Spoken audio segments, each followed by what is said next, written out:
अस्सलामुअलैकुम एवरीवन, कैसे हैं आप सब। उम्मीद करती हूँ आप सब ठीक होंगे, खैरियत से होंगे। मैं भी ठीक हूँ, बोले तो ठीक हूँ। आप सुन रहे हैं मेरी न्यू स्टोरी, जिसका नाम मैं रखूँगी, बाद में रखूँ या अभी रखूँ सोचती हूँ। लेकिन ये एक शादी पर बेस है। Arrange marriage. अरेंज मैरिज, एक शादी होती है लव मैरिज, एक शादी होती है अरेंज मैरिज, एक शादी होती है वट्टो सट्टो। वट्टो सट्टो का मतलब ये होता है कि आपकी बाई की, अब मुसलमानों में होती है, दूसरे धर्म का हमें पता नहीं कि होती है नहीं होती है, लेकिन हमारे यहाँ होती है। यानी कि अगर मेरे भाई है, मेरी बाई की शादी जिस लड़की से हो रही है, तो मेरी एक बहन की शादी उसके भाई से हो रही है। इसे सिंधी में वट्टो सट्टो कहते हैं, और ऐसे एक हिसाब से अदल बदल वाला भी रिश्ता कहते हैं। अब इसके अलावा और क्या कहते हैं मुझे नहीं पता। अगर जो मुझे समझते हैं वो जानते हैं तो बता दें कमेंट्स में। और एक होती है कि अगर आपके दुश्मन है, मतलब एक बहुत सी चीज़ों में शादी होती है, कि एक सिर्फ एक चीज़ में नहीं, बहुत सी चीज़ों में ही शादी होती है। चलिए शादी के बारे में बताते हैं। शादी एक एहसास का नाम है। शादी दो इंसान से होकर दो ख़ानदानों से जुड़ती है। शादी सिर्फ एक लड़का लड़की की नहीं होती है, शादी होती है उनकी फैमिली के मेंबर के एक दूसरे के साथ मिलने जुलने की। शादी होती है कि वो साथ फेरे लें, 7 जन्म तक आप लोगों के यहाँ पर होता है। हमारे यहाँ पर निकाह होता है। लेकिन ये स्टोरी दो लेस्बी लड़कियों के ऊपर है, तो मैं इसकी शादी तो सिर्फ नॉर्मल तरीके से 7 पैरों में करवाना पसंद करूँगी। 7 पैरों से बना जन्मों का ये बंधन, जोड़ के एक मिनट, गाना को मैं अभी बीच में रोकती हूँ। किसी दोस्त ने मुझे बहुत ही प्यारा कमेंट्स किया है, प्यारा सा प्यारा सा प्यारा सा, कि मैं गाना ना गाऊँ। आई नो यार, मेरी आवाज़ बहुत ज़्यादा पटी हुई है, बकवास है, बहुत ज़्यादा, क्या कह सकते, बहुत ज़्यादा है। लेकिन क्या करूं, मैं दूसरे गाने डाल नहीं सकती। अगर दूसरे गाने मैंने यहाँ पर डाले तो मेरा चैनल बैंड हो जाएगा। और ये स्टोरी सिर्फ कुछ दिनों तक के लिए, मतलब ये ज़्यादा लॉन्ग नहीं होगी, ज़्यादा लंबी नहीं चलेगी, लंबी बिल्कुल नहीं चलेगी। इस शादी को किस तरह करना है, किस तरह होना, मुझे आप लोगों को एक्सप्लेन करना है। पता नहीं आप लोगों को पसंद आएगी या नहीं, मुझे ये नहीं पता। लेकिन आज से मैं इस स्टोरी का शुरुआत करती हूँ। और हाँ, प्यार की पहली नज़र भी आएगी आप लोगों के लिए, मायूस मत होइएगा। लेकिन ये स्टोरी किसी ने मुझे फरमाइश की है कि मैं एक अरेंज मैरिज पर एक स्टोरी बोलूं, तो देखते अगर आप लोगों के इस चीज़ पर मैं खड़ी उतरी आपके भरोसे पर। एक बहुत खूबसूरत सुबह, सुबह के वक्त एक इंसान गार्डन एरिया में बैठ के बहुत मज़े से मीठा खा रहा था। मीठा बोले तो मिठाई। लेकिन वहाँ से एक लड़का भागते हुए आता है। दिस नोट फेस ससुर जी। एक इंसान भागते हुए आता है, कहता है, दिस नोट फेस ससुर जी, डॉक्टर ने आपको मना किया है कि आपको मिठाई नहीं खानी है, लेकिन फिर भी आप ससुर जी मिठाई खाते हैं। आपको पता है ना, आपको शुगर बीपी सब कुछ है, और आपकी इस चीज़ को कंट्रोल करने के लिए हम लोग कितने डॉक्टरों को बुलाते हैं घर पर। और अगर आपकी उस जानवी को पता चल गया, वो तो हमारी जान ले लेगी। ये क्या कर रहे हैं आप, बिल्कुल रखिए रखिए। एक्सक्यूज़ मी, तुम्हें क्या हो गया है, आज तुम किस तरह से बात कर रहे हो मुझसे। ओ क्या है ना ग्रैंडपा, दादाजी, ओके ना दादाजी, मम्मा होती तो आपसे यही कहती ना, तो मैं कह रही हूँ। तब उसके पास एक लेडी आकर उसके कान को खींची, अच्छा तुम इस तरह बात करती अपने ससुर जी से। अरे मम्मा, अब जिस तरह प्यार से बात करती ना, उस तरह कोई कर नहीं सकता। लेकिन आपके ससुर जी को और मेरे दादाजी को कोई टेंशन है, जिसकी वजह से वो मिठाई खा रहे। टेंशन ना हो, टेंशन ना हो। कब से कह रहा हूँ उसे शादी करने के लिए, शादी करने के लिए। अब मैंने एक लड़की देखी, उसकी मैप पर बहुत अच्छी खूबसूरत लड़की है, और सबसे इम्पोर्टेंट बात, डॉक्टर भी है। वाह वाह, क्या बात कही आपने, आपने हमारे लिए डॉक्टर भाभी चुनी है, क्या बात है। आप पक्की यकीन है कि आप अरेंज मैरिज करवाना चाहती हैं उस बड़ी की। आपको पता नहीं बड़ी कैसी है, इसलिए तो करवाना चाहती हूँ शादी। ना वो खुद किसी को पसंद करती, ना हमारी लिए शादी के लिए हाँ कहती है। हाँ ये तो बात तो ठीक है। अब करना क्या है, करना क्या है, मुझे हॉस्पिटल में एडमिट करो, मैंने शुगर कुछ ज़्यादा खा लिया है। ये शुगर कुछ ज़्यादा खा लिया है, मैंने मीठा कुछ ज़्यादा खा लिया, मेरी तबीयत ठीक नहीं है, मुझे हॉस्पिटल एडमिट करो। आपने जानबूझ के मीठा खाया ना। हाँ जानबूझ के खाया। अब हॉस्पिटल लेके जाओगे या पर मैं मरने का इंतज़ार करोगे। ओके ओके ओके, ले चलते ले चलते ले चलते। मोम, बड़ी को कॉल करो और हम इन्हें हॉस्पिटल लेके चलते हैं। ये कहकर वो लोग उस इंसान को हॉस्पिटल लेके जाते हैं। तब रास्ते में उनकी बहू कहती है, आप क्या कर रहे हैं पापा? आप अच्छी तरह जानती हैं उसे शादी नहीं करनी, फिर भी आप ये ज़बरदस्ती क्यों कर रहे हैं? उसकी उम्र हो चुकी है, उसकी उम्र के तो लोगों की बच्चों हो चुके हैं, लेकिन वो है कि मेरी बात सुनती ही नहीं है। हाय रे मोहब्बत, मेरी शादी करवा दीजिए ना, मैं आपको दर्जनों पोते दे सकता हूँ, पर पोते दे सकता हूँ दादाजी, मेरी शादी करवा दीजिए। और मेरी मंगेतर भी तो बेटी है मेरे लिए। क्या आप की क्या आप बड़ी की शादी के लिए बैठे हुए हैं? मेरी शादी करवा दीजिए ना, मैं तो तैयार हूँ। हो गया तुम्हारा? जब तक तुम्हारी बड़ी की शादी नहीं होती ना, तब तक तुम्हारी भी शादी नहीं होगी। एक तो अजीब सी सिचुएशन में डाल दिया आप लोगों ने। मैं तैयार हूँ घोड़ी चढ़ने के लिए, मेरा घोड़ा चढ़ाना, मुझे घोड़े पर चढ़ने देते नहीं हो, और जिसको चढ़ना नहीं है उसे चढ़ाने की ज़बरदस्ती करते रहते हो। हाँ तो क्या करो, बेटी है मेरी और मैं इसके लिए कुछ भी कर सकता हूँ। आपकी बेटी ना घोड़ा चढ़ना नहीं चाहती, वो चढ़वाना चाहती है मुझे। मेरी शादी करा दीजिए ना। हॉस्पिटल आया है? नहीं। ओके ओके, सीरियसली आपने खाया कितने मिठाई? सिर्फ एक मिठाई से तो आपका कुछ होगा नहीं दादाजी, 2-3 खा लेते, आईसीयू में जाते। तो उसकी माँ जो उसके पास बैठी उसके कंधे पर ज़ोर से मारती, पागल पर क्या बकवास कर रही हो? और नहीं तो क्या, बड़ी को इस तरह मनाना आसान बात नहीं है। अब तो उसका बाप भी मानेगा। पापा मैं क्यों मानूंगा, मैंने ऑलरेडी शादी कर ली और मेरे बच्चे भी हैं। तू तो चुप कर नालायक, तुझसे तो एक काम ढंग का होता नहीं है। बस एक काम ढंग का की ज़िंदगी में तुमने किया था। नहीं नहीं नहीं दादाजी, 2 ढंग के काम किए थे पापा ने। 2 कैसे? एक तो मम्मा से शादी करके जो भी आप कहने वाले थे, और दूसरा हम लोगों को पैदा करके। है ना ढंग के काम? नालायक, तू ना एक नंबर का नालायक ही रहेगा। तुझे तो थोड़ा सा ये नहीं होता कि आप बिजनेस संभाल, उसके ऊपर सारा जिम्मेदारी दिए, और ये तुम्हारा एक बाप नालायक दूसरा। एक्सक्यूज़ मी पापा, मैं करना चाहता हूँ लेकिन मेरी तबीयत इजाज़त नहीं देती ना। हाँ तू तो मुझसे भी बड़ा बूढ़ा हो चुका है, तुझसे तो कुछ होगा नहीं। पापा क्या कह रहे हैं आप बीवी के सामने? तो चुप कर नालायक कहीं के। एक काम तुम सबसे नहीं होता है, कितने दिनों से कह रही हो तस्वीर दिखाओ, उस तस्वीर को दिखाओ, लेकिन नहीं। अब तो मैं उसे फेस टू फेस उस लड़की को दिखाऊंगा, फिर देखूंगा वो कैसे मानेगी। नहीं, अरे हाय, ये क्या कर दिया आपने दादाजी, फेस टू फेस? सीरियसली? वैसे मम्मा आपको पापा ने पसंद किया या दादाजी ने पसंद किया? हाँ क्यों? क्योंकि बस जानना है, बताइए बताइए। तुम्हारे पापा ने? तो ठीक है, मैंने भी लव मैरिज किए, दादाजी आपने भी लव मैरिज किए, मम्मा पापा ने भी लव मैरिज किए, हमारी बुआ ने भी लव मैरिज किए, आपके पूरे ख़ानदान ने लव मैरिज किए। तो आप पीछे क्यों पड़े हैं अरेंज मैरिज की? बड़ी की वो करेगी नहीं लव, किसी से लव नहीं करेगी, ये तो मुझे पता है। उसका सारा लव ना उसका बिजनेस से, वो अपने बिजनेस को ऊपर से ऊपर पहुंचाना चाहती है। हाँ तो इसमें गलती क्या है? उन्हें करना चाहिए, उन्हें अपने बिजनेस को और ज़्यादा ऊपर से ऊपर करना चाहिए। हॉस्पिटल आया? हाँ हाँ आ गया। तुम लोग यहाँ क्या कर रहे हो? वो दादाजी ने मीठा खा लिया तो इन्हें हॉस्पिटल लाए।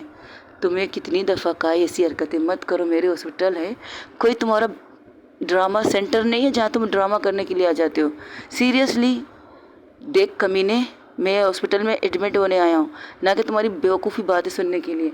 अब किस वजह से एडमिट होने आयो?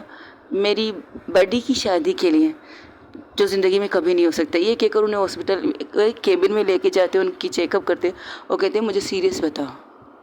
तो तू सीरियस नहीं है, तेरी तबीयत तो वैसे भी ख़राब है, तू सीरियस तबीयत ख़राब है, इससे ज़्यादा सीरियस बता सकता है तू? मेरा दोस्त है। हाँ हाँ तुम्हारा पता है ये हॉस्पिटल किसकी वजह से चल रही है? मेरी पोती की वजह से, मुझे पता है। मेरी बटी की वजह से चल रही है ना, तो और ज़्यादा सीरियस बता मुझे। अगर तुम्हारी पोती उर्फ ज़ारा को पता चला ना, तो हमारी राजा कर देगी, रेजा कर देगी, सॉरी। देख मेरी पोती है ना, तो मैं संभाल लूँगी, तू बस उसे कह दे मेरी तबीयत ठीक नहीं है, यहाँ आ जाए। अच्छा कहाँ से आए तरह ये बताओगी तुम? अच्छा वो तो यहाँ है नहीं। 10 सेट बिजनेस टूर पर गई है तुम्हारी पोती, यहाँ पर नहीं यूके में है, और वहाँ पर मस्त बिजनेस कर रही है। कभी कभी मुझे डाउट होता है, क्या मेरी पोती ज़ारा ठीक तो है कि क्या? मतलब देख यार, हमारे खानदान में सब ने लव मैरिज की है, और उसे इंजेक्शन लगा रहे थे तो कहते हाँ अब उस कमरे में सब आ चुके थे, तुम सब लोग अंदर क्यों आ गए? नहीं, जो स्टोरी दादाजी सुनाना चाहते वो हम भी सुनना चाहते हैं ना अंकल, तो आ गए डॉक्टर अंकल। अब हम बैठ जाए? हाँ बैठो। देख यार, मेरी पूरे ख़ानदान ने लव मैरिज की है। हाँ तो मुझे मेरी पोती पर डाउट होता है।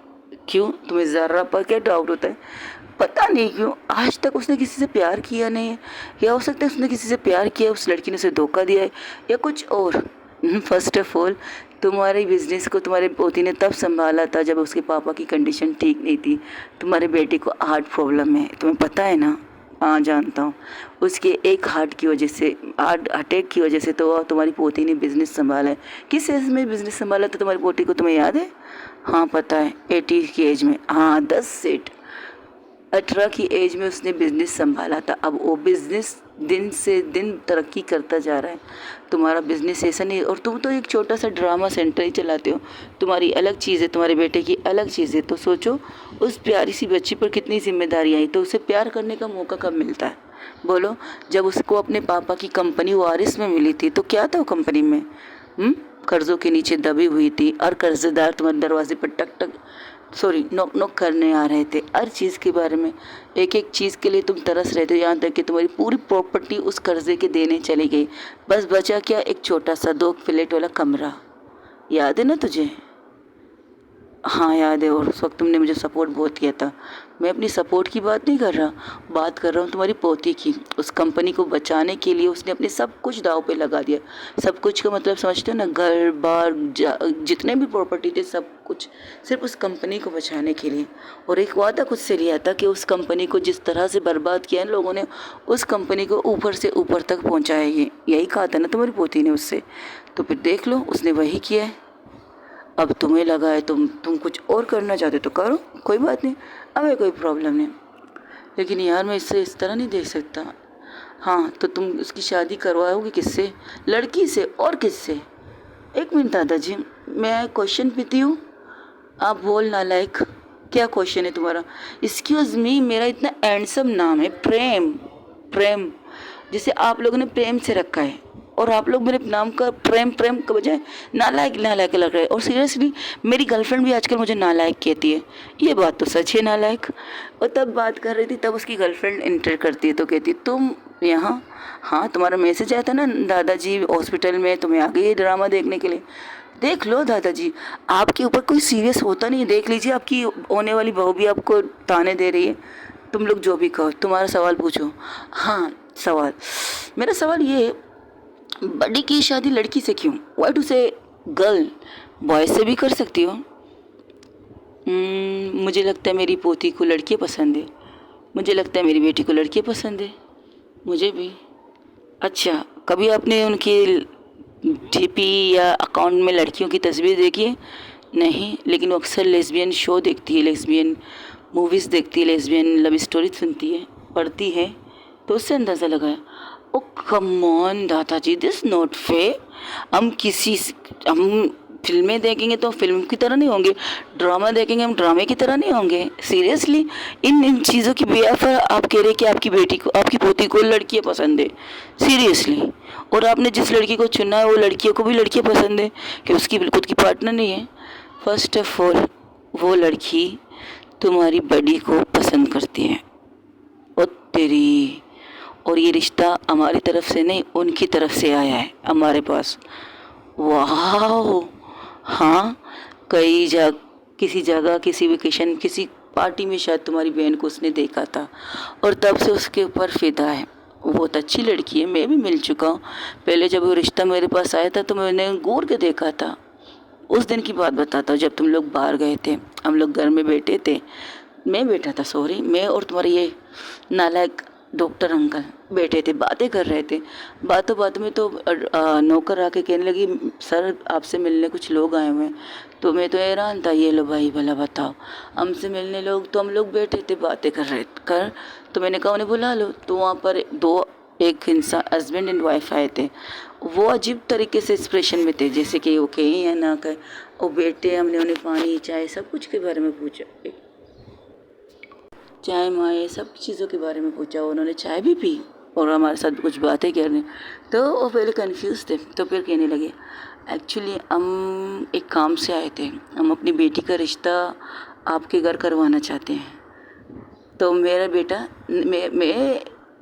मैं हैरान था। अरे आपको शायद पता नहीं, मेरे पोते की शादी, मेरे पोते की इंगेज हो चुकी है अपनी मतलब उसकी अपनी मंगेतर है, वो अपनी मंगेतर से बेतहाशा प्यार करती है और हमारे यहाँ पर कोई और लड़का है नहीं। जी जी नहीं, हम लड़के के लिए नहीं, लड़की के लिए रिश्ता लेकर आए। क्या मतलब? मतलब ये ज़ारा के लिए हम रिश्ता लेकर आए। ज़ारा मेरी पोती।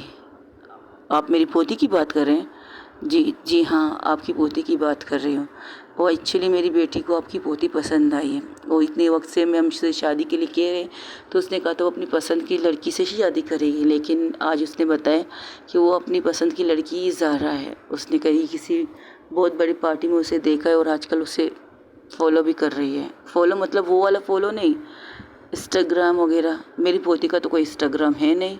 नहीं, उसकी कंपनी का तो है ना, उस कंपनी के वेब पर उसकी तस्वीरें आती हैं तो उस तस्वीरों को फॉलो कर रही है।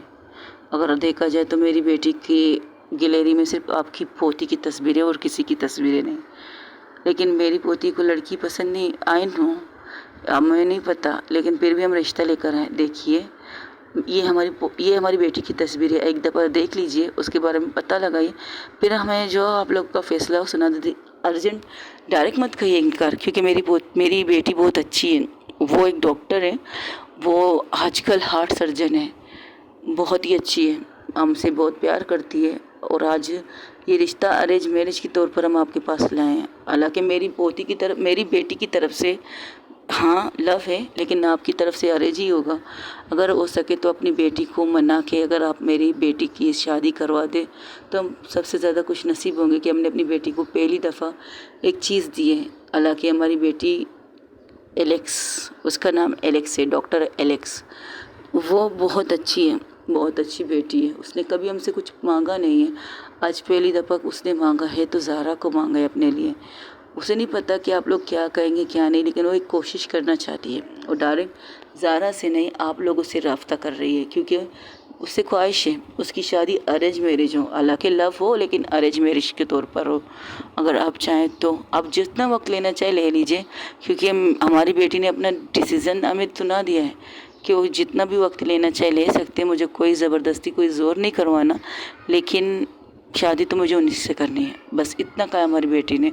और शायद वो इंतज़ार भी करेगी। अगर हाँ, हमने सारी छानबीन की है, हमने ये भी छानबीन की है कि आपकी पोती की लाइफ में कोई है नहीं, और ना आपने कभी किसी के साथ उसकी कोई एंगेजमेंट, कोई डेट वगैरह कोई चीज़ भी हमें नज़र नहीं आई है, इसलिए हमने ये बात आगे रखी है। अब आप जो सोचो वो बता दीजिएगा। ये हमारा नंबर है, मेरी बेटी की तस्वीर के साथ इस लिफाफे में हमारी पूरी डेटा सब कुछ है, आप चाहे तो पता लगा सकते हैं। तब अपने पापा की बात को टोकते कहती, पापा ये कब हुआ? ये 6 महीने पहले हुआ था। इसके बाद मैंने उस लड़की के बारे में पता लगाया, अच्छी तरह से पता लगाया, बहुत अच्छी बच्ची है। 2-3 दफ़ा तो मेरे को उससे मिल के आ गया था। क्या बात है, ये टोटल लव मैरिज को अरेंज मैरिज में कन्वर्ट करना चाहते हैं आप? देखो बेटा, एक होता है प्यार, एक होता है शादी। शादी और प्यार दोनों ज़रूरी होते हैं। अगर सामने वाला पसंद करता है तो हमें तो ज़्यादा तकलीफ़ नहीं होगी ना। अच्छा, तो उसकी तरफ से तो उन्होंने कह दी कि उन्हें लड़कियाँ पसंद है, बस वाइट बड़ी उस ज़ारा। ज़ारा क्या कहेगी? ज़ारा से बात करेंगे ना, और तुमने फ़ोन नहीं लगाया कदे? एक तो तू मुझे गधा ना बोलो ना उल्लू नालायक बोल, समझा? मैं तेरा दोस्त हूँ, डॉक्टर हूँ, डॉक्टर की तरह ट्रीट कर मुझे। इतना बड़ा ओहदा है मेरा, सीरियसली। हाँ हाँ, पता है। और पता है, इस गधे से भी मैंने उसे मिलाया था, उसका और इसकी स्टूडेंट निकली वो लड़की। कैसी लड़की अंकल? बहुत ही खूबसूरत, बहुत ही अच्छी, बहुत ही सुलझी हुई लड़की है। और अगर कहा जाए ना, तुम्हारी ज़ारा के लिए एलेक्स से बढ़कर कोई और लड़की हो ही नहीं सकती। पापा फिर से सोच लीजिए, ये करना है, बिल्कुल करना है। अब तुम वही दूसरी तरफ ज़ारा, जो इस वक्त अपने ऑफिस में बैठ के कुछ काम कर रही थी, तो इसके पास एक मैसेज आता है। मैसेज जैसी पढ़ती है तो उठ जाती है, उठते हुए सीधा कहती है, गाड़ी निकालो, घर की तरफ चलो। तब उसकी सेक्रेटरी कहती है, मैम आपने घर में किसी को बताया नहीं, आप आ जाइए, आप इम्पोर्टेंट मीटिंग छोड़ के। मैंने कहा गाड़ी निकालो, घर की तरफ चलो, राइट नाउ। वो ऐसे ही कहती है, वो सीधा घर की तरफ निकलती हैं। तब दूसरा मैसेज आता है कि हम घर में नहीं हॉस्पिटल में हैं, दादाजी को हॉस्पिटल में लाया गया बड़ी।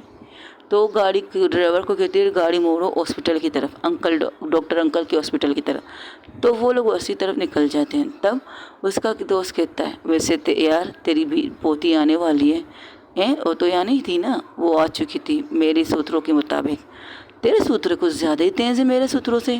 जाहिर सी बात है, मेरा सूत्र तो उसका सेक्रेटरी है ना, तो पल पल की खबर मुझे मिल जाता है। हाँ, तेरे सूत्र को ना मैं डंडा मारूंगा एक दिन। डंडा क्यों मारोगे? तुम्ही ने तो मेरी बेटी को तुम्हारी पोती के साथ लगा कर रखा है, मेरी बेटी को डंडा मारोगे? सीरियसली तुम्हें कोई काम धंधा है नहीं क्या? अच्छा चल छोड़ ना, आ रही है ना वो? हाँ हाँ आ रही है, चंदा के साथ आ रही है वो। ठीक है, चलो चलो मशीनें लगाओ मुझ पर। बड़ा कमीना इंसान है तू, शर्म नहीं आती इस एज में इस हरकतें करते हुए? देख मैं एक कहते हैं ड्रामा चलाता था ना, वो जो स्टेज प्रोग्राम होते हैं वो वाला। थोड़ा तो ड्रामा मुझे आता ही है ना, तो मैं कर लेता हूँ, तू कर बस। तो वो लोग ऐसे ही करते हैं, वो लोग बाहर निकलते हैं तो उसका पोता कहता है, अपने पोते की तरफ देख कर कहता है नालायक, तू तो आज के दिन अपनी बहन के सामने मत आना। तेरी शक्ल देखकर ना मेरा सारा ड्रामा ख़राब हो जाएगा। शराफत से तू अपने मंगेतर को लेके यहाँ से घूमने जा, कहीं पर भी जा। दादाजी आपकी तबीयत ख़राब है, हम कहाँ जाएंगे? ले पैसे पकड़ और दफ़ा हो जाए यहाँ से। जब तक मैं ना कहूँ तब तक तुम दोनों यहाँ नज़र नहीं आना चाहिए। तुम्हारी मोम संभाल लेगी, तुम्हारे पापा से भी तो उम्मीद नहीं है, उसे भी अपने साथ लेके जाओ। बस मेरी बहू को छोड़ दो। सीरियसली आप हॉस्पिटल में और हम में से कोई ना हो तब दी को शक नहीं होगा? बड़ी को शक नहीं होगा क्या? तू चाहता है कि मैं तुम्हें चप्पल मारूं? होके जाता हूँ। प्रेम जाओ तुम, और तुम भी जाओ। आयुष्यो मम्मा मैं जाऊँ? हाँ जाओ। तुम्हारे दादाजी ने पता नहीं क्या प्रोग्राम बना रखा है, आज तो लगता है ज़ारा की खैर नहीं। तुम लोग जाओ, लेकिन हम यहीं पर खामोशी से बैठ। दादाजी प्रॉमिस करते कुछ नहीं कहेंगे, बस सर झुका के बैठेंगे, ठीक है? वो फिर से मशीनों के साथ बिल्कुल तरह बेड पर सो जाता है मरीज़ की तरह। तो उसका दोस्त कहता है बड़ा कमीना है तू। तो कहता है हाँ तेरा दोस्त जो हूँ कमीना ही कहूँगा ना, अब लगा ड्रिप वगैरह मुझे जो ज़रूरत की। तो वहाँ थोड़ी देर बाद तकरीबन 2 मिनट बाद वहाँ पर 2 लड़कियाँ आती हैं। एक तो भागते हुए आती सीधा अपनी मॉम के सामने खड़ी हो जाती है। क्या हुआ दादाजी को? आप लोगों ने बताया नहीं, और मैंने कितनी दफ़ा कहा उन्हें मीठा खाने से मना कीजिए। आप लोग समझते क्यों नहीं? उनकी तबीयत ठीक नहीं है। डैड आप वो कुछ कहते नहीं, क्योंकि उन्हें पता है अगर कुछ कहेंगे तो उनके मुंह से कुछ और ही निकल आएगा। तो चांदनी कहती है मैम आप परेशान मत हो, तुम चुप रहो। तुमसे कहा था ना कि घर के अंदर मीठा नहीं आना चाहिए, फिर भी मीठा कैसे आया? वो मैम हमें नहीं पता, मैं तो आपके साथ थी ना। तब डॉक्टर आके निकलते बाहर, मैं कुछ कह सकता हूँ? अंकल पापा दादाजी कैसे हैं? बेटा तुम्हारे दादाजी बिल्कुल ठीक है, कह सकता हूँ ठीक है, लेकिन वो ठीक नहीं है। उन्हें एक चीज़ को लेकर बहुत ज़्यादा परेशान है। शायद वो तुम्हारे साथ कोई ऐसी चीज़ कहना चाहते हैं। फिर से नहीं, आप मजाक मत कीजिए। मजाक नहीं सच। तुम उसकी बात मान क्यों नहीं लेते? तुम चाहते तुम्हारी दादाजी यहाँ जो नॉर्मल मशीनों पर है वो बहुत ज़्यादा मशीनों पर आ जाए। मैं ऐसा नहीं चाहता, लेकिन जो वो चाहते वो मैं नहीं कर सकती।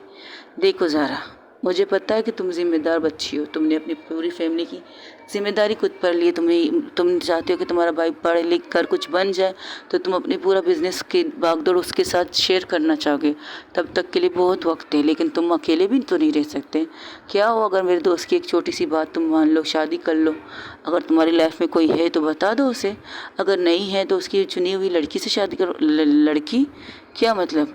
चांदनी कहती है तुम चुप रहोगी? बात कर रहा हूँ ना मैं इससे। ओके, क्या भरोसा ज़िंदगी का? 2 दिन की तो ज़िंदगी है ना। जिस एज में तुम्हारे दादाजी है ना, वो किसी भी वक्त अंकल। सच है बेटा, अगर वो मजाक में भी ये सारी चीज़ें कर रहा है तो उसकी प्रॉब्लम है, लेकिन मजाक कभी कभार सीरियस बनती भी लेकर रुक ले लेती है। उसने मजाक में सिर्फ एक मिठाई खाई है, लेकिन अभी जिस कंडीशन है ना वो सीरियस हो चुकी है। कि क्या मतलब? आप ये क्या कह रहे हैं अंकल? वो डॉक्टर, वो उसके मॉम डैड भी उसके सामने आ जाते डॉक्टर के सामने। आप ये क्या कह रहे हैं? हाँ सही कह रहा हूँ, जब तक तो ठीक था, लेकिन अभी उसकी कंडीशन वाकई सीरियस हो चुकी है और सारे दारोमदार इसके ऊपर है। अगर वो अपने दादाजी को ज़िंदा देखना चाहते हैं, सेहतमंद देखना चाहते हैं, तो वो अपने दादाजी की बात मान लें। लेकिन ये कोई आसान बात तो नहीं है, एक लड़की से बिना मिले बिना देखिए शादी को तो मिल लो, मिलने में क्या अर्ज है। एक मीटिंग रख लो, जैसे तुम कहते हैं ना बिजनेस में मीटिंग वगैरह रखते हो, वैसे एक मीटिंग रख लो। वाह अंकल, सॉरी, मैं उनसे मिल सकता हूँ? हाँ जाओ, तुम्हारे तो इंतज़ार है, लेकिन अभी थोड़ी तबीयत ठीक है, ज़्यादा परेशान मत हो।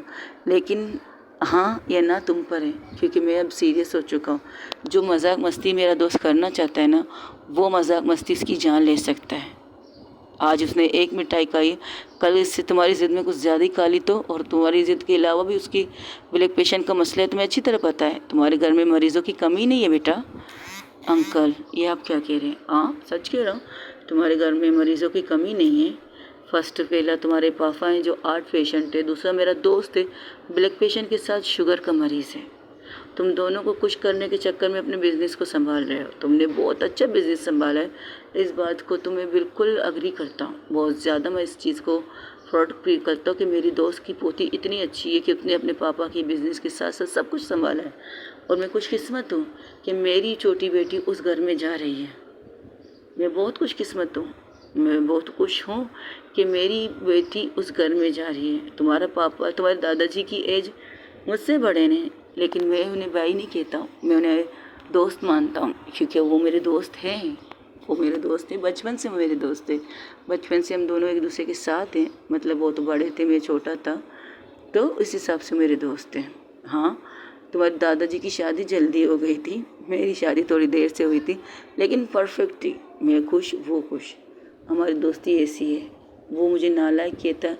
पता है, हम लोगों की दोस्ती के बीच में ना एक चीज़ आती है, एज गैप आती है।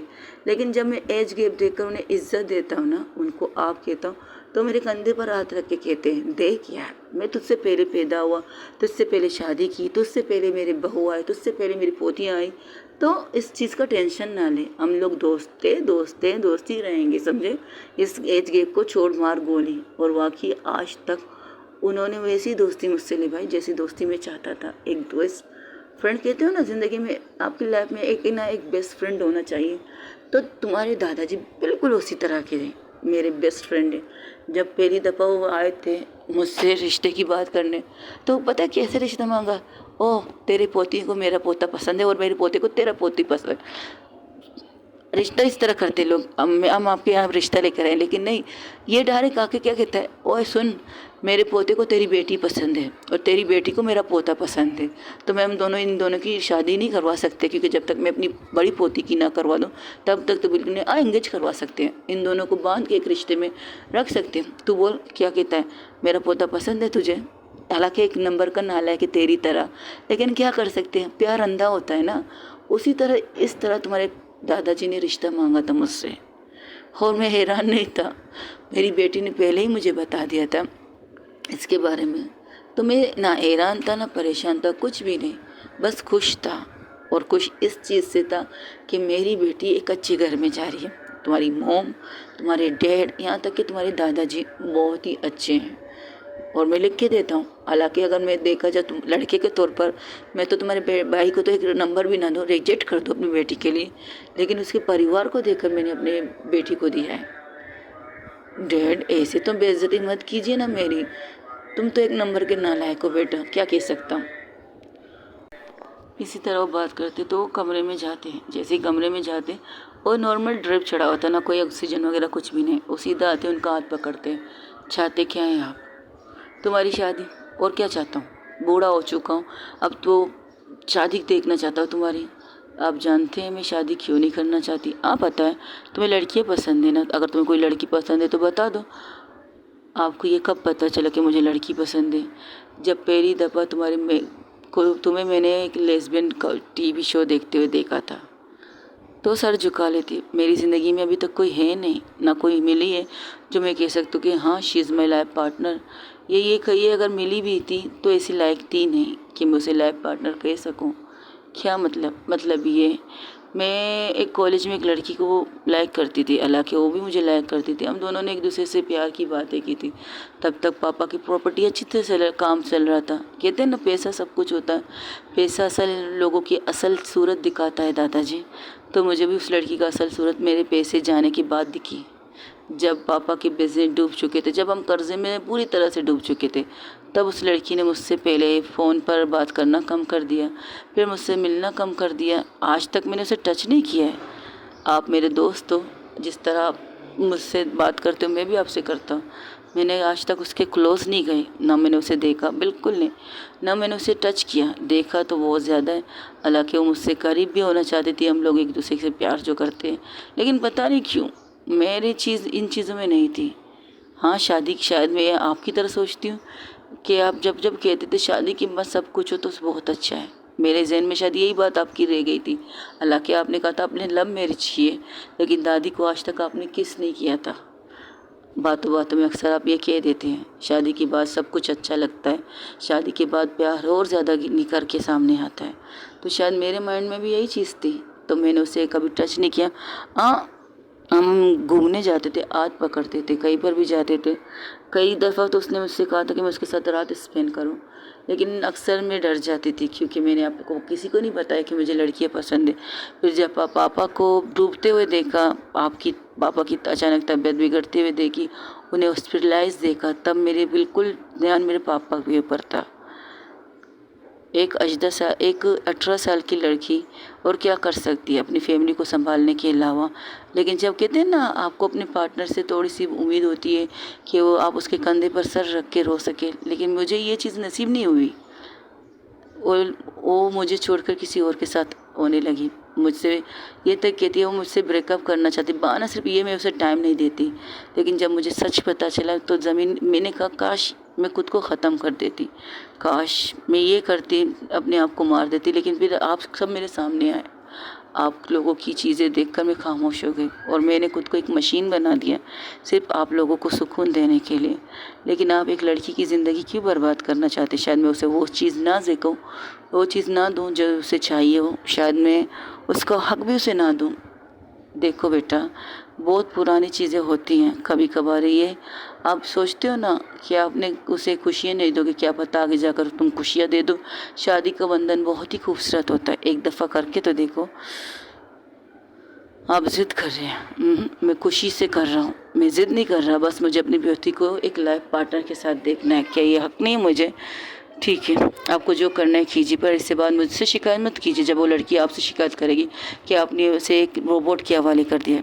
मुझे इतना यकीन है कि वो उस रोबोट को इंसान बना के दिखाएगी, इतना तो यकीन कर सकती हूँ मैं उस पर। तो आपने लड़की पसंद करी, लड़की पसंद की तभी तो ये सारे ड्रामा मैंने किया है तुम्हारे लिए। फिर से ड्रामा? हाँ, तो क्या करता, तुम मानती थोड़ी हो। तब कमरे के अंदर सब आ जाते, क्या हुआ बड्डी मान गई? तो सबकी तरफ देख कर वहाँ से निकल जाते। और सुन, कल हम लड़की से वो देखने जाएंगे। वो पलट के देखती है, आप मजाक कर रहे हैं? नहीं, मैं सच कह रहा हूँ। वो ये कह के बाहर निकल जाती है, कुछ नहीं कहकर बाहर निकल जाती है। तब उसके पीछे चांदनी आती है, चांदी आके उसके साइड में खड़ी हो जाती, कहती क्या हुआ? वो स्मोकिंग कर रही थी, तो सिगरेट लेकर स्मोक कर रही थी। तब उस चांदी कहती है तुम्हें नहीं लगता कि तुम आजकल कुछ ज़्यादा ही स्मोक कर रहे हो? तुमने देखा ये लोग क्या चाहते हैं मुझसे, जो मैं करना नहीं चाहता? देखो यार ज़रा, फर्स्ट ऑफ ऑल अंकल गलत नहीं है, मतलब दादाजी गलत नहीं है। वो भी चाहते हैं कि तुम उनकी पोती हो, उनकी बाजू हो। जिस तरह तुमने उनके बेटे की चीज़ें संभाली है, उन्हें तुम पर गर्व है, और तुम्हें अकेले तो देख नहीं सकते। जो कुछ पीछे हो चुका है ना, उसे रहने दो। अब जो आगे होने वाला है उसके बारे में सोचो। मैं झूठ के ब्याह पर रिश्ता नहीं जोड़ सकती, तो सच बोल दो। क्या पता तुम्हारे सच कहने से शायद वो लड़की इनकार कर दे। I think so. तुम्हें लगता है कि वो कर लेगी? बिल्कुल कर लेगी। अब वो एक लड़की ये तो थोड़ी बर्दाश्त करेगी कि आपकी पार्टनर आपके सामने कहीं मैं किसी और से प्यार करती थी, उससे अब भी प्यार करती हूँ, मैं नहीं करती प्यार उससे। तो दस इट ना, नहीं करती प्यार तो फिर आगे बढ़ो। क्यों आगे बढ़ो, तुम्हारी लाइफ बहुत ही ब्राइट है मेरी जान। और जहाँ तक अगर बात की जाए अंकल की, यार एक तो पता नहीं ना, दादाजी को अंकल को समझ में नहीं आता। एक तो मेरे पापा के बेस्ट फ्रेंड है, उस हिसाब से तो अंकल होंगे, दूसरे हिसाब से तुम मेरी दोस्त हो, तुम्हारे दादाजी है, तो मैं क्या कहूँ? जो तुम्हें ठीक लगे वो कहो। तो ठीक है, अंकल ही ठीक रहेगा। यार मैं तो कंफ्यूज हो जाती हूँ इस रिश्तों के चक्कर में। नहीं होना तो नहीं चाहिए परफेक्ट दोस्तियाँ, जिस तरह हम लोगों की परफेक्ट दोस्ती है। समझ में आई? कोशिश करते हैं, देखते क्या होता है। तो वो गाना है ना, एक गाना है कौन सा, हाँ, कौन सा गाना है? गाना मत गाना, क्योंकि लोगों को गाना पसंद नहीं है मेरा। चलो ठीक है, नहीं गाती। तो सुन, कल मिलने चलेगी? कल मेरी इम्पोर्टेंट मीटिंग है। दादाजी को तो तुमने ये बताया ही नहीं, तो तुम बता दो। मुझे मरना थोड़ी है, इसलिए मैंने तुम्हारी सारी मीटिंग कैंसिल कर दी मेरे बगैर इजाज़त से। देखो, जहाँ तक मुझे तुम्हारी इजाज़त की ज़रूरत है ना, तुम मेरी बॉस हो तो मैं इजाज़त ले सकती हूँ, वरना बॉस, अभी तो तुम मेरी बॉस नहीं, तुम मेरी दोस्त हो तो कर रही हो। मुझे अजीब सा फील हो रहा है। देख, रिलैक्स रहे, सब कुछ ठीक हो जाएगा। तब वहाँ से उसका भाई भागते हुए आता, कहता है, दी बड़ी, हम लोग घर जाने के लिए तैयार हैं। लेकिन डॉक्टर अंकल ने कहा था, हाँ उन्होंने कहा था, लेकिन दादाजी को भी समझा दिया उन्होंने कि आइंदा ऐसी हरकत ना करें। अब तो ठीक है उनकी तबीयत, बिल्कुल ठीक है। आप देखिए कितने खुश नज़र आ रहे हैं। और प्लीज़ स्मोकिंग की, सिगरेट को थोड़ा दूर फेंकिए और ये स्प्रे लीजिए, स्प्रे कीजिए खुद पर, शायद आपके स्मोकिंग की खुशबू आ रही है मुझे। तो उसके हाथ से स्प्रे लेकर अपने आप को प्रेस करती है, तो सामने जाकर दादाजी के खड़ी हो जाती है। अब जाने के लिए तैयार हैं? हाँ, बस ये मेडिसिन देना और इन्हें मिठाई से थोड़ा ज़्यादा दूर रखना। हो सके तो इनकी खुशी के लिए शुगर फ्री मिठाई दे दो इन्हें खाने के लिए। कौन कमबख्त ये शुगर फ्री मिठाई बनाता है? उसका एड्रेस मुझे दो, मैं उसे गोली मारने जाता हूँ। मीठे की बगैर दुनिया क्या है? एक तो पता नहीं खानदानी शुगर कहाँ से हमारे अंदर आ जाता है। हमारे परदादा, दादा, परदादा, उसके दादा को हुआ था, अब हम जैसे दादाओं को हो रहे हैं। तू तो कुछ नसीब है, देख कितना कमीना है दोस्त है, मेरे सामने ही चॉकलेट खा रहे हैं। अब मैं क्या कर सकता हूँ? मुझे शुगर तो नहीं है, इसलिए मैं खा सकता हूँ, लेकिन तू भी खा सकता है बिना शुगर के चॉकलेट। वेरी फनी, ये कहकर वो आगे बढ़ जाते। तब वो आते हैं, सीधा ज़ारा के कंधे पर हाथ रख के कहते हैं, तू पक्का शादी करना चाहती है ना, या सिर्फ मुझे धोखा दे रही है? कल फिर भाग जाएगी। वादा किया है आपसे, शादी करूँगी मैं, अब करने के लिए तैयार हूँ। आपको जो करना है कीजिए, ज़रूरी थोड़ी मैं लड़की से मिलने जाऊँ। बिल्कुल नहीं, तुम उसे देखो तो सही, बहुत प्यारी बच्ची है, बहुत अच्छी बच्ची है। जो चीज़ प्यारा दिखता है होते नहीं प्यारे। अच्छा, पर मुझे तो अच्छी लगी उसका नेचर, उसकी बात करने का अंदाज़। और पता है, हमने परफेक्ट पर वो क्या कहते हैं, हाँ, हमने अपने घर के लिए एक डॉक्टर चुनी है। हमें इस गधे को पैसे देने नहीं पड़ेंगे। ओ हेलो, तुमने आज तक मुझे पैसे कहाँ दिए हैं?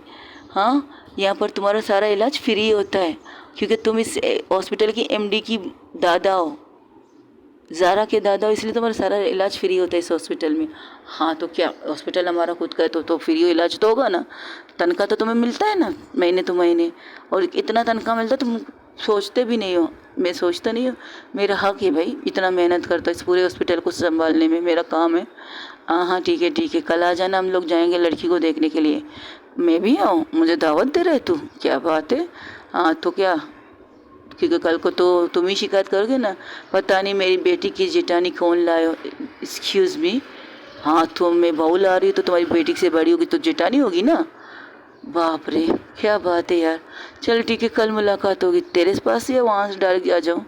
उसकी तरफ से भी बुलावा मिल जाएगा मुझे? ना नहीं ना, तू हमारी तरफ से अब होते, उनकी तरफ से आएगा ना तो तुझे खाने में कुछ नहीं मिलेगा। नहीं, ऐसी भी बात नहीं है, मैं उस गुरु हूँ, वो अपने गुरु की इज्जत तो करती बहुत है। एक मिनट, आप किसकी बात कर रहे हैं डैड? समंता की बात सैम की बात कर, डॉक्टर सैम।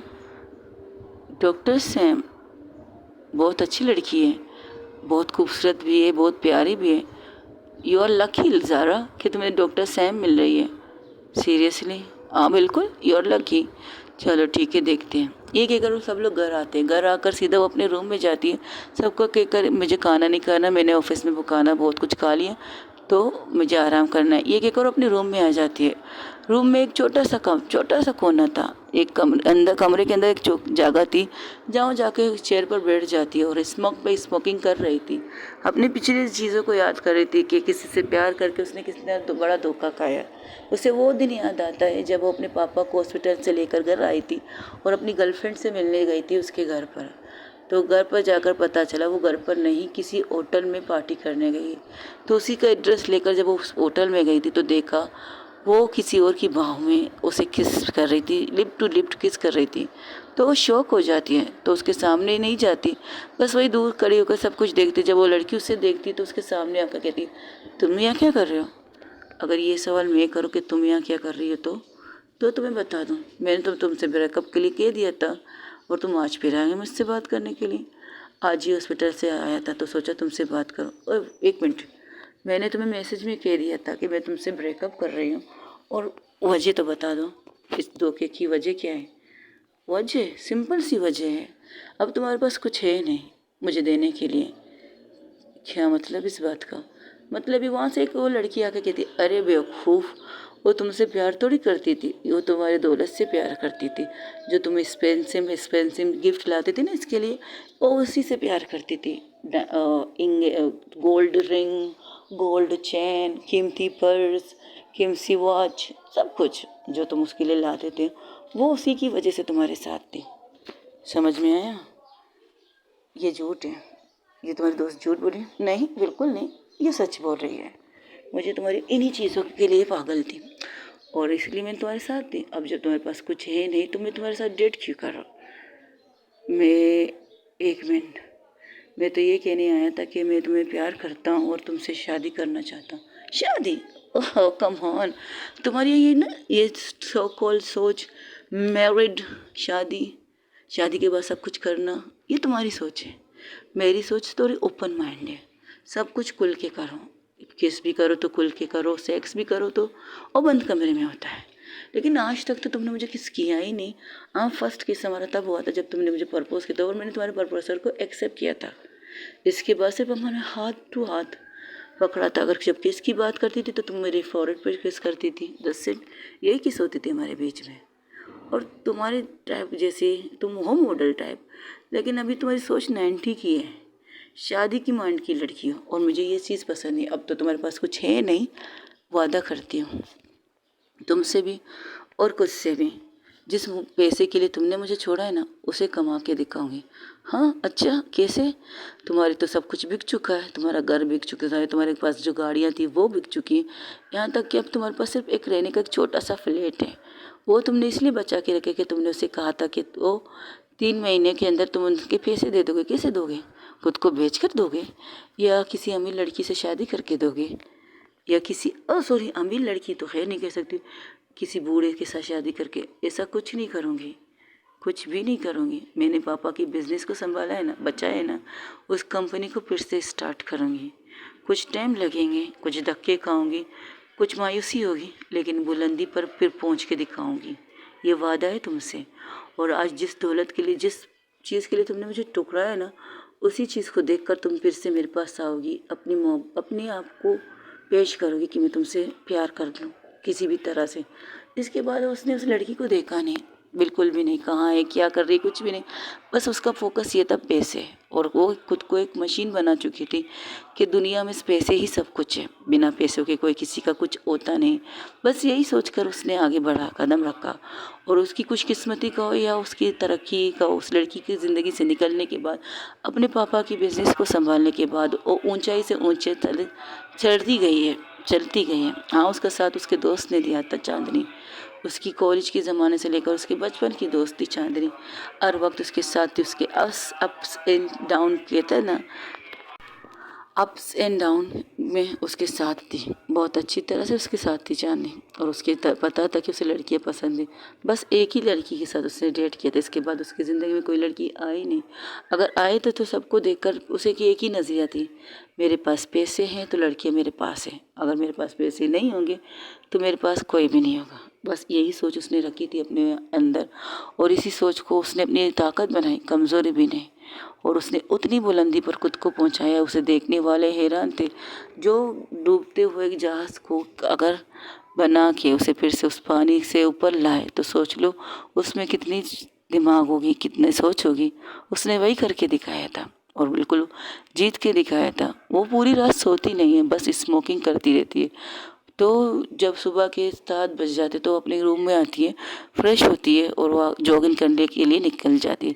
ठीक 7 बजे वो जॉगिंग करती है। जॉगिंग करने से पहले अपने नौकर को कहती है उसके रूम की सफाई करे, खास करके उस कमरे की। और उस कमरे के लिए सिर्फ एक ही इंसान को रखा है जो उसे पता है वो क्या करती है। तब उसकी मोम से देख कर कहती है गुड मॉर्निंग।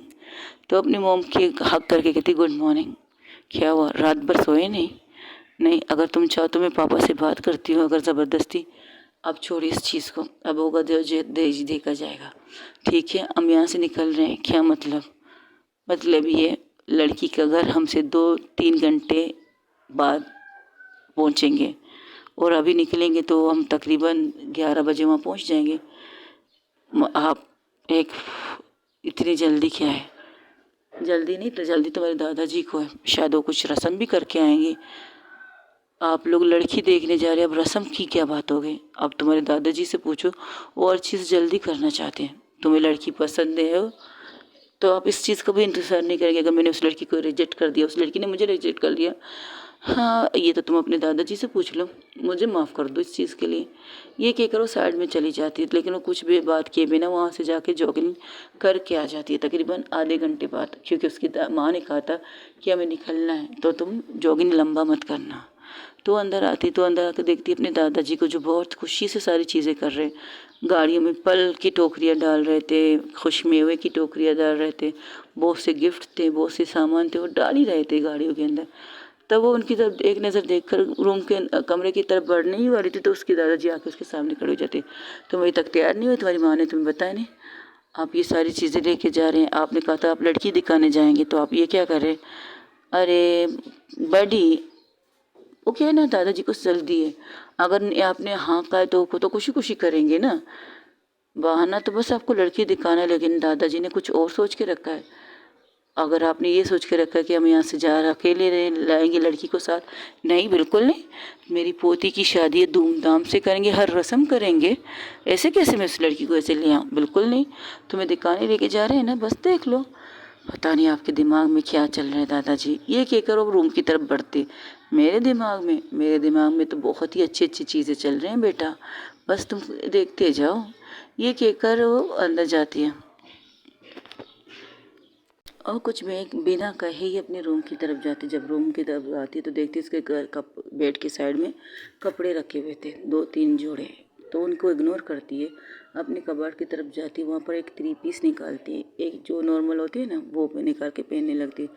तब उसकी दोस्त चांदनी आके कहती क्या बात है, मुझे पता था, मैंने तो कहा था आंटी से कि तुम इन चीज़ों को रिजेक्ट करके अपनी पसंद की चीज़ नहीं लूँगी। हाँ तो मैं आपको बता दूँ, ज़ारा एक खूबसूरत लड़की थी, बहुत ज़्यादा खूबसूरत थी, उस पर हर चीज़ जचती थी, लेकिन ज़्यादातर ज़ारा का लुक, यानी कि ज़ारा के कपड़ों के सेंस कह सकते हो, वो ऑफिस सूट ज़्यादा कैरी करती थी। हाँ कलरफुल सूट से होते थे उसके कबाट में, लेकिन हर चीज़ करती थी, यहाँ तक कि कोई पूजा या चीज़ें होती थी तो कुर्ता या पजामा वाले सूट पहनती थी, या ज़्यादातर घर में अपनी पैंट शर्ट यानी नॉर्मल कह सकते हो वो उन कपड़ों में होती थी। और उसने लड़की वाला, उसका लुक तो लड़कों वाला नहीं था, नहीं कह सकते फ्रॉम बॉयज़, बिल्कुल नहीं, वो लड़कियों की तरह ही थी। उसके बाल बहुत ही खूबसूरत और घने थे, चमकदार थे, कंधे तक आते थे, और जब वो ऑफिस जाती थी तो निपोनी करती थी और ज़्यादा खूबसूरत लगती थी। उसकी आंखें बादामी आंखें थी और खूबसूरत आंखों में भरपूर भरी थी। हाँ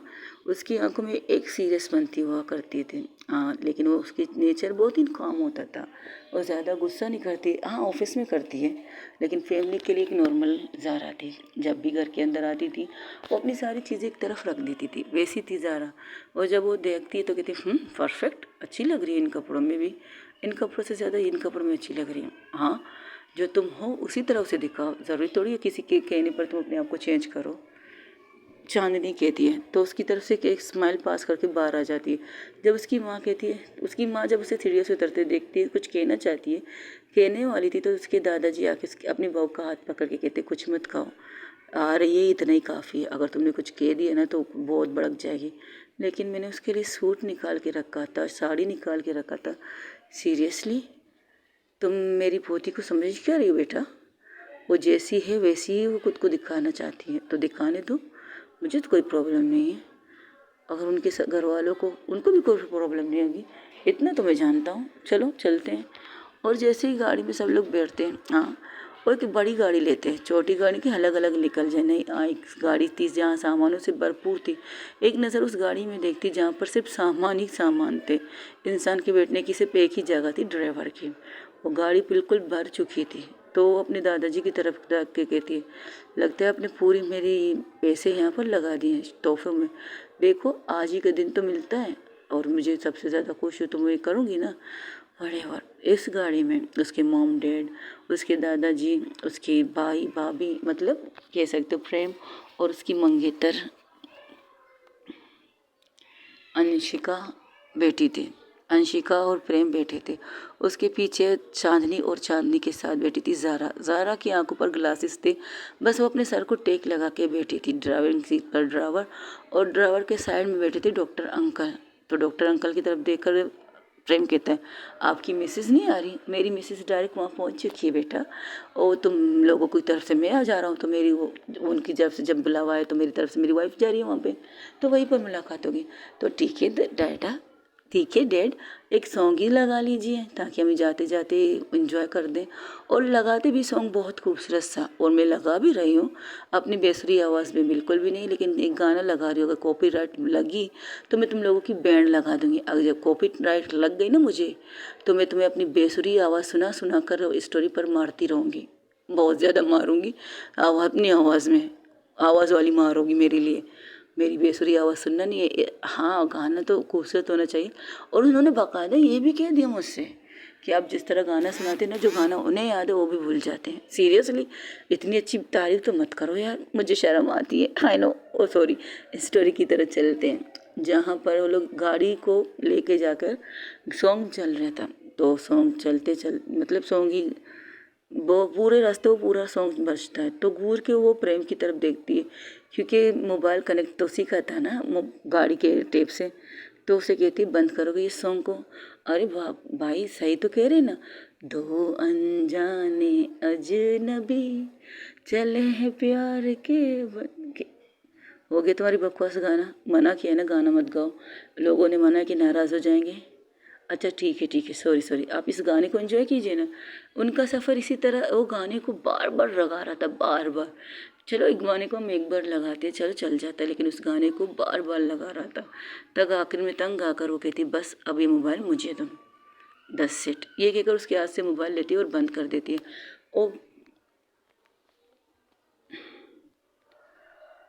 वो बंद नहीं करती, लेकिन वो गाना अब भी बज रहा था। तो कहती दी देखिए, दिस इज़ नॉट फेयर। जब उसके हाथ से मोबाइल लेती तो उसका भाई कहता दिस इज़ नॉट फेयर दी, बजने दीजिए गाना, इसके अलावा कोई और गाना नहीं है। बहुत से है, लेकिन इस माहौल में सूट कर रहा है ये सॉन्ग, और अच्छा भी लग रहा है और मज़ा भी आ रहा है। अगर आप नहीं चाहते कि मैं बेसुरी आवाज़ में ये गाना आपको सुनाऊँ, तो आई होप आप इसी तरह बजने दीजिए प्लीज़। तो उसके मोबाइल को उसके हाथ में देती है और सर गिलास ठीक करके फिर से आंखें बंद करके ठीक से टेक लगाती। तब चांदनी कहती है रिलैक्स यार, क्या टेंशन लेना, गाना तो अच्छा है, बाकी सही कह तो कह रही है, इस टाइम पर ये गाना सूट भी तो कर रहा है, वेरी फनी। ये कहकर वो चुप हो जाती। तो सॉन्ग कुछ इस तरह की था। और हाँ गाइस, अगर ये सॉन्ग के बाद मुझे पर कॉपीराइट लग गया ना, तो मैं आप लोगों को इसी सॉन्ग को दोबारा सुनाऊंगी। दोबारा रिकॉर्ड जब मैं करने के लिए बैठूंगी, इसी एपिसोड को फिर से मैं रिकॉर्ड करके आप लोगों को यही गाना सुनाऊंगी।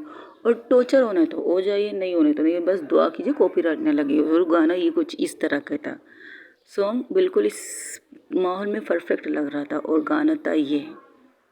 जैसे ये गाना ख़त्म होता है, वो घर रास्ता भी पहुंच जाते हैं। वो गाना जिस तरह रिपीट पे हो रहा था, तो वो कुछ कहती नहीं। तब वो लोग सब लोग गाड़ी से बाहर निकलते हैं। जब देखते हैं तो बहुत ही खूबसूरत घर था, बहुत ही अच्छा डेकोरेशन था उस घर का।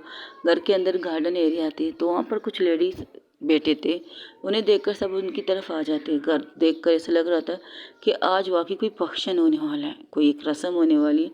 तो घूर के अपने दादाजी की तरफ देखती, दादाजी यहाँ वहाँ देख रहे थे। तब वो अपनी मोम के करीब आके कहती ये सब क्या है? मैंने तो कहा था तुम्हारे दादाजी कुछ सोच के निकले हैं, इसलिए तुमसे कहा था अगर बात करना चाहो तो कर सकती हूँ मैं। तो मैंने तो कह दिया था नहीं, बात नहीं करनी है, अब क्या कह सकते हैं। सीरियसली मोम, मुझे उससे मिलने लाया गया था, और यहाँ तो लगता है कि कुछ करके ही जाएंगे। ऐसा लग रहा है कोई बात पक्की करके यहाँ से जाएंगे, या ये भी हो सकता है ब्रडी शायद आपकी एंगेजमेंट करके जाए हम लोग यहाँ से। हो गया तुम्हारी बकवास। तो लोग वहाँ जाके बैठते हैं। अंदर उन्हें लाया जाता है बहुत ही एहतराम के साथ। एक हस्बैंड एंड वाइफ को सामने लाकर कहते हैं कि ये सैम की मॉम डैड हैं। तो उनकी तरफ देखकर वो खड़ी होती है, तो जाकर उनके आशीर्वाद लेती है। हाँ, उसकी फैमिली ने तो उसे ये संस्कार तो दिए हैं ना कि अपने से बड़ों को जाके आशीर्वाद लीजिए। तो उन्हें बहुत ज़्यादा आशीर्वाद